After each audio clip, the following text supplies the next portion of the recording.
Bueno, Alejandra Barcala, para quienes no la conocen, es psicóloga, magíster en salud pública, doctora en psicología, es profesora titular y coordinadora del doctorado de salud mental comunitaria de la Universidad de Lanús, es investigadora y directora de proyectos de investigación sobre niñez, salud mental y derechos humanos, y fue coordinadora del programa de atención comunitaria a niños, niñas y adolescentes con trastornos mentales severos de la Ciudad de Buenos Aires.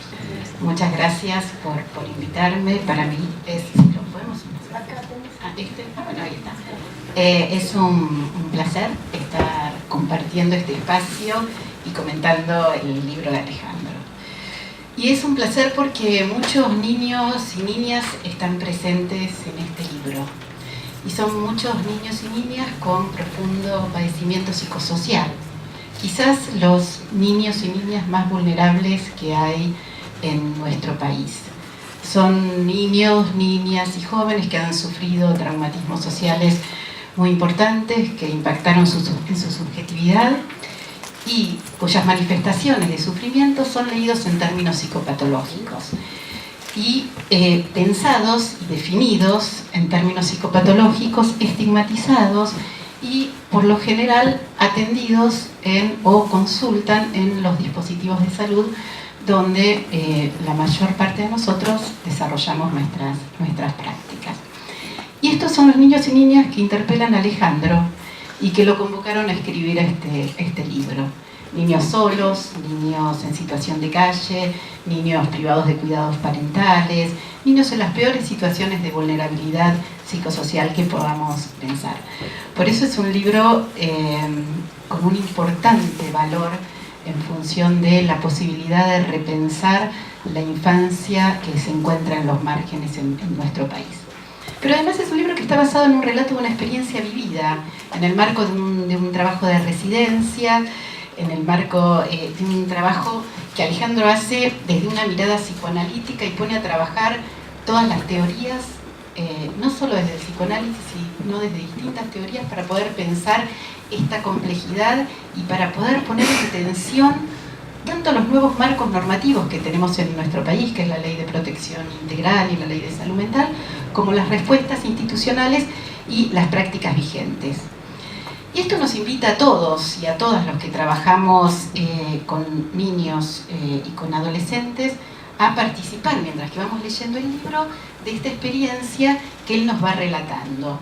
Y acompañarlo a Alejandro en una reflexión crítica muy profunda que hace respecto a qué es lo que está sucediendo.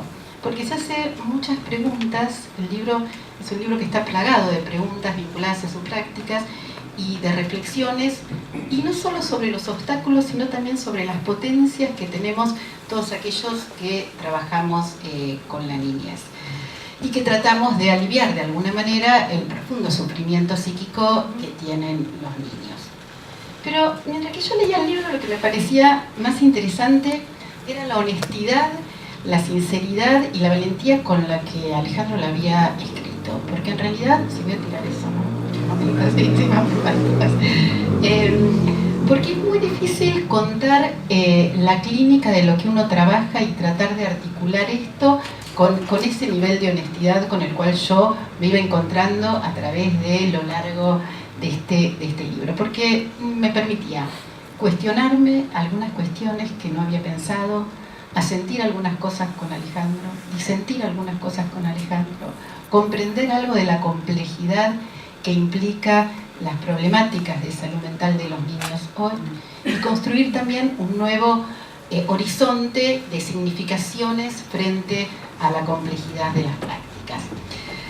Por eso es un libro que está sostenido en un posicionamiento ético, digamos, y una constante pregunta respecto a la responsabilidad que todos y todas tenemos en este momento y en este contexto tan particular con las profundas desigualdades que hay en la niñez hoy en nuestro país. Y se pregunta respecto a ciertos tipos de niñez que parecen que no son considerados niños, ¿no? Entonces se pregunta respecto a esto, ¿cómo poder hacer para recuperar esta condición de niños? ¿Por qué? Porque, como comentaba recién, muchos, y en el libro desarrolla durante los primeros capítulos respecto a la gravedad que tienen estos chicos, respecto a los diagnósticos y cómo estos diagnósticos de alguna manera estigmatizan y ubican a estos niños en un lugar que los priva de la condición propia de ser niño. Y yo te quiero leer algo de lo que Alejandro plantea, porque en medio de esto, y contando esta situación que es tan compleja, se pregunta cómo rescatar el derecho de pensar, de soñar, de tener un futuro y de jugar de estos chicos, ¿no? Entonces, muy cortito lo que voy a leer.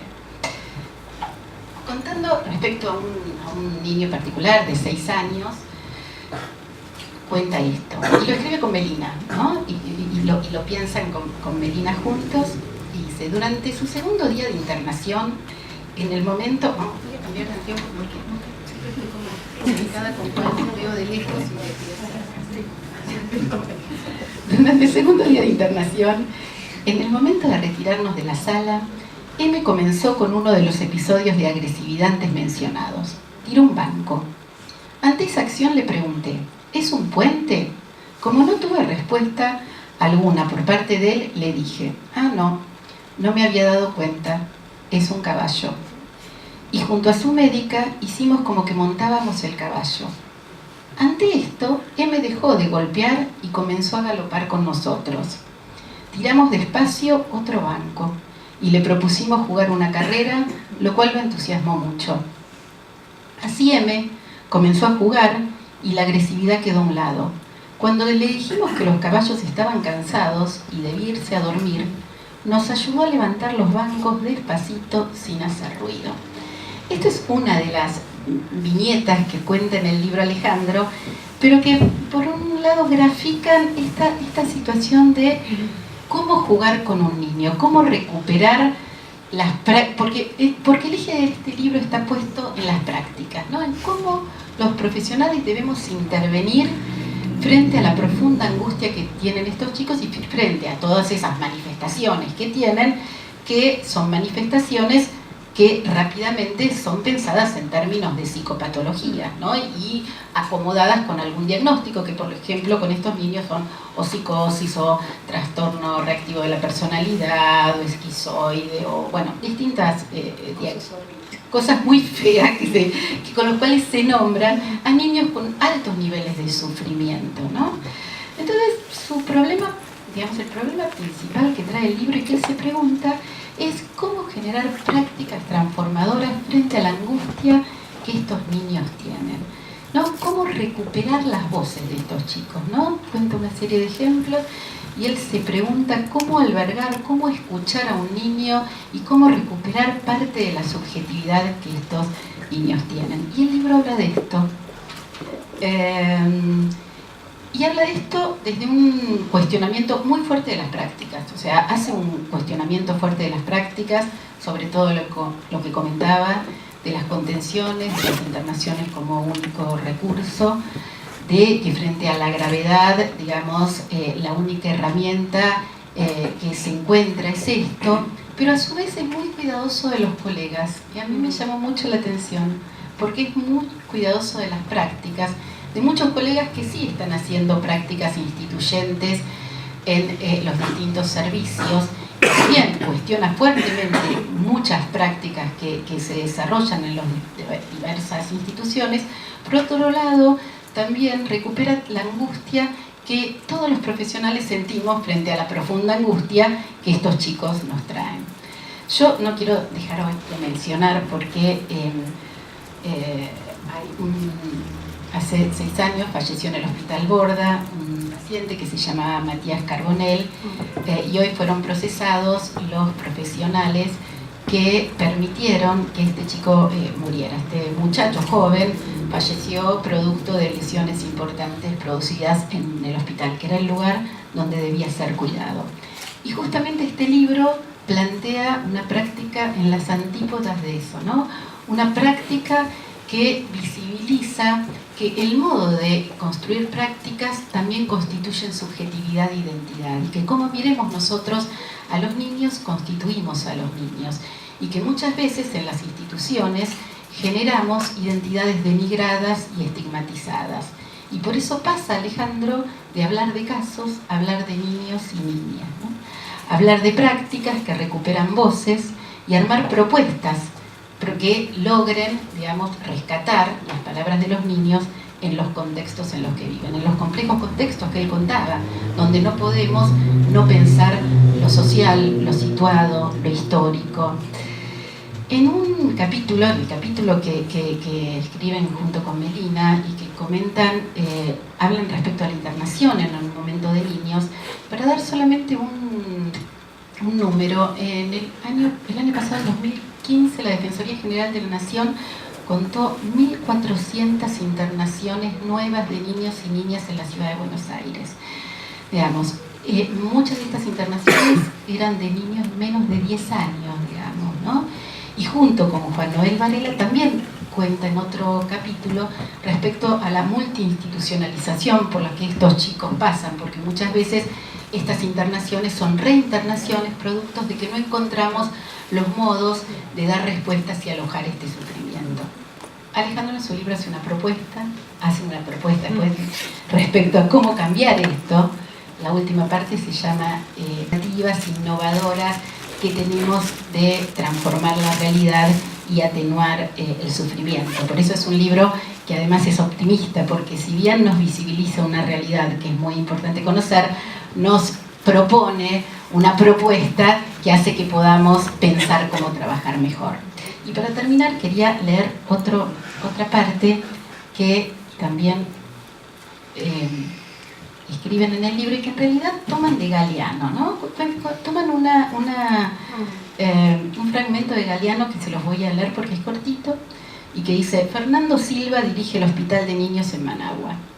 En víspera de Navidad se quedó trabajando hasta muy tarde. Ya estaban sonando los cohetes y empezaban los fuegos artificiales a iluminar el ciclo cuando Fernando decidió marcharse. En su casa lo esperaban para festejar. Hizo una última recorrida de las salas, viendo si todo quedaba en orden, y en eso estaba cuando sintió que unos pasos lo seguían. Unos pasos de algodón. Se volvió y descubrió que uno de los enfermitos le andaba atrás. En la penumbra lo reconoció. Era un niño que estaba solo. Fernando reconoció su cara ya marcada por la muerte y esos ojos que pedían disculpas o quizás pedían permiso. Fernando se acercó y el niño lo rozó con la mano. «Decile a», susurró al niño, «decile a alguien que yo estoy aquí». Yo creo que el libro que escribe Alejandro nos dice a todos, y ese es el valor más grande que tienen, que estos niños y estas niñas están aquí.